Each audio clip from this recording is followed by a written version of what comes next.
I want to persevere, and I want to keep moving up a level, you know? I want to be a success for my moms, for my family. I want to be financially secure, and I want to be able to help a lot of people, and I want to be able to change my community, and I want to make my mark on the world. Tupac was just himself, free to be him. He didn't care what nobody had to say about him. He was being himself. He was a sweet person, a kind person, but nobody could change his mind about the lyrics he wanted to write or the image he wanted to portray. He was just the person he wanted to be. I'm focusing on changing the world, whatever I can do to achieve more, to be a better person, to make more money, and to get myself to a position in this business where I don't have to take as many orders, and I can give a few, and I can give back. That's what I'm trying to do. I'm setting out one lone young black male with the stack against me against the world, with about 30 cases. They're all getting dropped, and then I'm gonna take the world over. Tupac was one of the first people to break Hollywood and do movies and whatever, sell 5 million records. It's hard for rap artists to do that, especially with it being his 3rd or 4th album. I think it's his 3rd album. But what I'm saying, it's hard to do your 3rd album and sell 5 million joints. If you in this rap game, you know what I'm talking about, you understand what I'm saying? And it's hard to get into movies and be a good actor at this, you know what I'm saying? I just think overall we lost one of the best artists in this little rap game it is. I prayed to God every night, I still do that.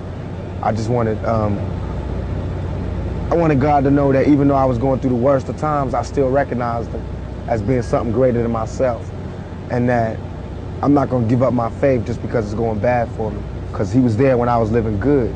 So I just want Him to know that, you know, that I'm not no punk, I'm not soft-hearted, that when it gets bad, I'm gonna be like, oh, I don't believe in God no more. I believe in God all the time, every day, all day, good and bad, rough and hard, 5 shots, jail time, everything, good time, $1 million, Benzes, all that. I always believe in God, because He gave it all to me.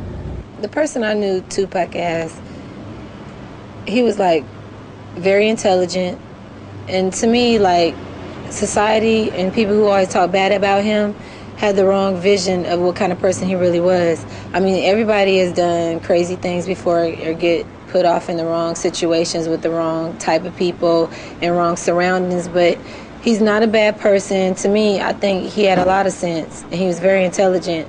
I guess that's what's frustrating and aggravating, that I can't live down this big shadow that I made to protect myself.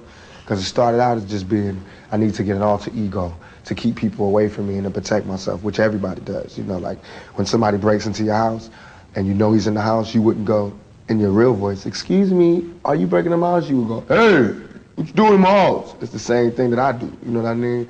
If you're out in the wilderness and I'm just one sheep by myself, I wouldn't go, I want to say my next song, it's called, I would go, you know, woo, the world, you know what I mean? And that's worked, you know what I mean? And not that it's like a total facade, it's me, but it's just blown up. So when I first heard that Tupac was shot, and then like later on down the line they said he had passed away, it was like real shocking. But I feel that what the Lord does is like put things in front of you to show you like lessons. I mean, like it goes back to even the Eazy-E thing, you know what I'm saying? It's like, because children, they look up, and not just children, but like people our age, you know what I'm saying, they look up to the people that they see on the TV screen and what they hear. And I just think it was a big lesson, you know. In retrospect, how would you say that your life has been? What would you say about your life? How would you define it? I would say it's been like a test on my faith, you know what I'm saying? You know how, I guess his name was Job in the Bible, who God just did all of this crazy stuff to him just to make sure his faith was straight. And that's how it was. It made me, if I didn't have all of this stuff, I don't think that my feet would have been so firm to where I could stand up for anything, you know, and I would be less ready to deal with what's out there. He's gonna be missed, you know what I'm saying, his music.